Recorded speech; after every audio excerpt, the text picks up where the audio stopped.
Hello, so welcome to the third key. The third key is speak. So, and we will get it from the book of Genesis, chapter 17, verses 5. Neither shall thy name any more be called Abram, but thy name shall be Abraham, for a father of many nations have I made thee. Now, this is very powerful. You see, the first thing God does is introduces himself and he gives him the word. He hears the promise that is going to be a great nation. So this means he has to get a child. Then the next thing God does is he brings him out and he triggers his imagination. He tells him to look at the stars. And as many as the stars are, so shall his descendants be. Then the Bible says, as he imagined, as he looked at them, he stopped now seeing the stars, and all he could see was his descendants. It created a different image.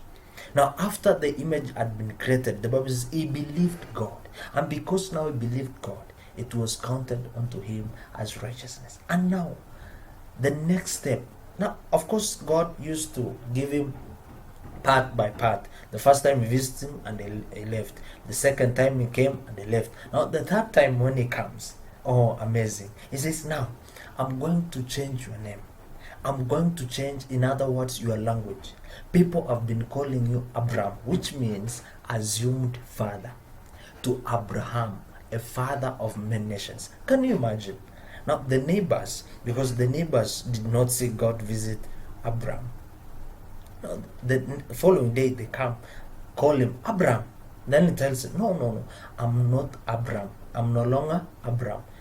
I am Abraham.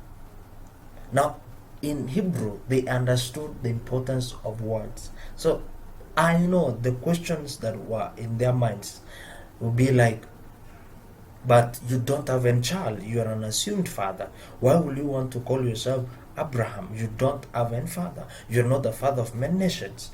This is amazing. This is amazing.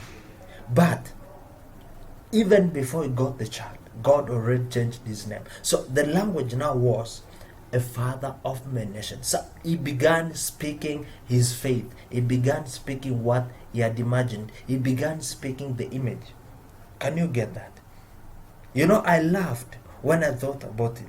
You are 99 years old.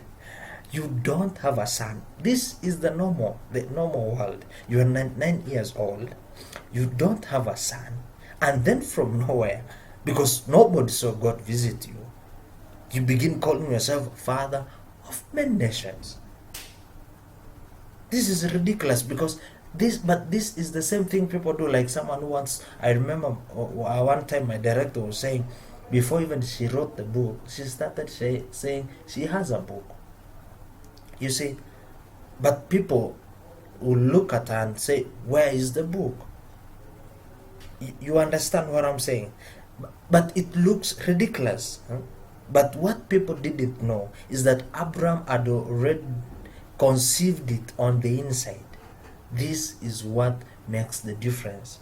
Because before people can see it on the outside, you first have to conceive it on the inside. Do you understand that? So, it was only waiting for the manifestation. So you have to say what you believe. Because you see, words, they are spirit.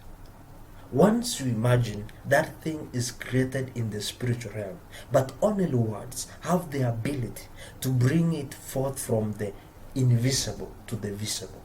The words are vehicles that bring manifestation of whatever has been created in the spiritual realm. That's why you are told, a thought may come unto you, but never take that thought by saying. The only way you take a thought, Jesus said this, he said, don't take thought by saying, what shall we eat tomorrow? The only way you take a thought is by saying it. If you don't saying it, it will die, it will be aborted. But the moment you say it, it will come to pass. So don't take the thought. So the only imagination, once you have imagined, once you have thought about that word, once you have allowed it to paint that picture of a man who is divinely healed, of a lady who is happy in their marriage, and then you know what, the next step is begin speaking what you believe.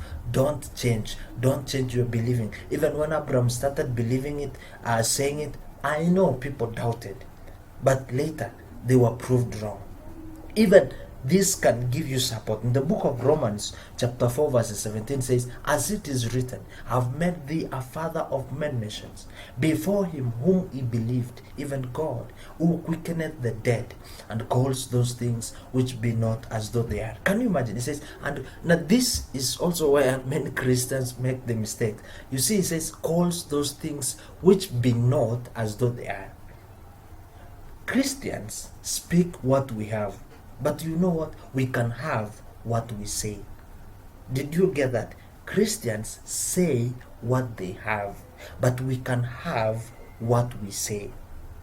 I hope take time to ponder about that one. So they call those things which be not as though they are, not those that are as though they are not. For example, if you are sick, then someone tells you are sick, you don't say I'm not sick. That is not faith, because you are calling that thing which is away. You're saying I'm not sick.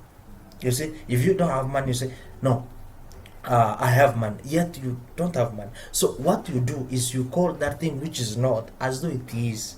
For example, if you are sick, what is it that is not there? There is no healing. So you say, what? I am healed. So I'm calling that thing which is not as though it is. If you are broke, what is it that you don't have? You don't have money. So you say, you know what? I am rich. So you are calling that thing which is not as though it is, and it will manifest.